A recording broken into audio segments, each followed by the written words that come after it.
ఏమైనా వాళ్ళారా బాగున్నారా? మరి మనం ధ్యానించుకుందాం. ఇందును గూర్చి నేను యాకోబుని ప్రేమించితిని, ఏశావును ద్వేషించితిని అని వ్రాయబడి ఉన్నది. రోమా 9:13. మోసగాడైన యాకోబును ప్రేమించడంలో దేవుడు పక్షపాతం చూపారా? లేదు. వేటగాడైన ఏశావు తన జ్యేష్ఠత్వ హక్కును నిర్లక్ష్యం చేసి యాకోబుకు దానిని అమ్మవేశాడు. కయ్యోను కూడా ఆ విధంగానే చేసి దేశదిమ్మరి అయ్యాడు.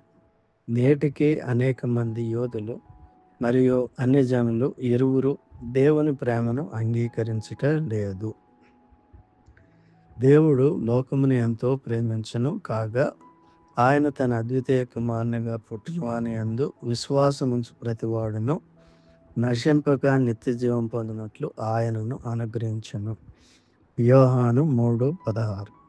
యాకోబు వంటి పాపులందరూ ఇశ్రాయేలు వలె లేదా దేవుని పిల్లలుగా మారి పరలోకపు ఆశీర్వాదములన్నిటినీ స్వాస్థ్యముగా పొందాలని దేవుని కడవరి పిలుపు ఇంకా నిలిచి ఉన్నది.